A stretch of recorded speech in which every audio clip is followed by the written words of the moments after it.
یہ کہہ رہا تھا ایک اور ولی کی بارگاہ میں لے چلوں جن کی روحانی طاقت کا حال یہ ہے. اللہ اکبر.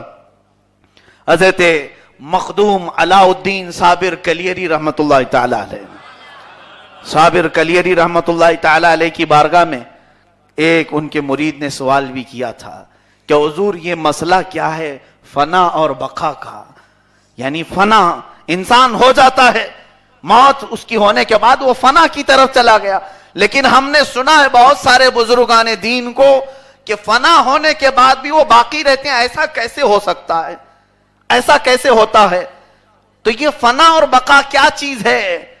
ہمیں تو اب تک دماغ میں آ نہیں سکی. بہت سارے بزرگوں کے بارے میں سنا کہ ان کو لوگوں نے مرنے کے بعد بھی، موت کے بعد بھی دیکھا ہے چلتے پھرتے. کیسے ہو سکتا ہے؟ حضرت صابر کلیری رحمت اللہ علیہ نے فرمایا کہ کسی اور وقت پہ میں جواب دوں گا. آپ نے اس وقت جواب نہیں دیا، اور پھر آپ نے وصیت یہ فرمائی کہ جب میرا انتقال ہو میرا جنازہ تیار رکھنا اور کوئی بھی جنازہ پڑھانے کی ہمت نہ کرنا، اور اللہ تعالی کی طرف سے ایک بندہ آئے گا جو پرہیزگار ہوگا اور اس کی بہت سارے اوصاف آپ نے بتائے، کہا وہ میرے جنازہ پڑھائے گا، میری نماز جنازہ پڑھائے گا. آپ نے جو اوصاف بتائے تھے اس طرح کا کوئی آدمی دکھتا بھی نہیں تھا. جتنی کیٹیگری اس کے اندر ہونی چاہیے نماز جنازہ پڑھانے کے لیے ویسا کوئی نظر نہیں آتا تھا. انتقال کے بعد آپ کی وصیت کے مطابق آپ کے جسم پاک کو اسی طرح سجایا گیا، کفنایا گیا، جنازے میں لا کر رکھا گیا. لاکھوں کی مجمع میں، ہزاروں سے لاکھوں میں تبدیل ہوا مجمع، اور بے انتہا لوگوں کے درمیان جنازے کا انتظار. علماء کرام، مفتیان اسلام، بڑے بڑے مشائخ کھڑے ہیں، لیکن جرت کسی کی نہیں ہوئی آگے بڑھنے کی.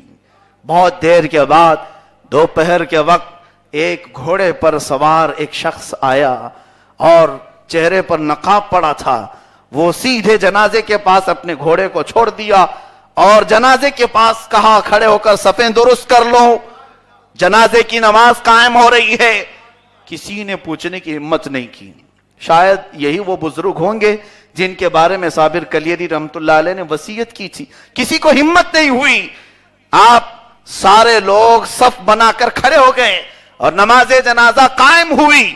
پوری نماز ہونے کے بعد پھر وہ آئے ہوئے بزرگ گھوڑے پر سوار ہونے جا رہے تھے. ان کے مریدین صابر کلیری رحمت اللہ علیہ کے قریب چلے گئے، اس بزرگ کو پکڑ لیا اور کہا ذرا ہمیں یہ تو بتائیں آپ ہیں کون؟ کیونکہ صابر کلیری کی نماز جنازہ کس نے پڑھایا؟ اگر دنیا ہم سے سوال کرے تو ہم جواب میں کیا کہیں؟ کون پڑھایا؟ اس کی تعریف کیا ہے؟ وہ کہاں سے آیا تھا؟ تو وہ آنے والے بزرگ نے اپنے چہرے سے کپڑا ہٹایا، دیکھا تو کوئی اور نہیں، وہ صابر کلیری تھے.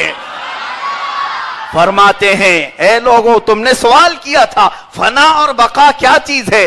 وہ جنازے میں جو لیٹا ہوا وہ فنا ہے، اور یہاں جو نماز پڑھا رہا ہے یہ بقا ہے. روح مرنے کے بعد بھی اگر جسم کا ساتھ نہ چھوڑے اور پھر سے اس کے اندر زندگی برقرار ہے تو یہ وہ روحیں ہیں جن کے متعلق رب قدیر نے فرمایا یا ایتھا النفس المطمئنہ ارجعی الی ربک راضیۃ مرضیہ.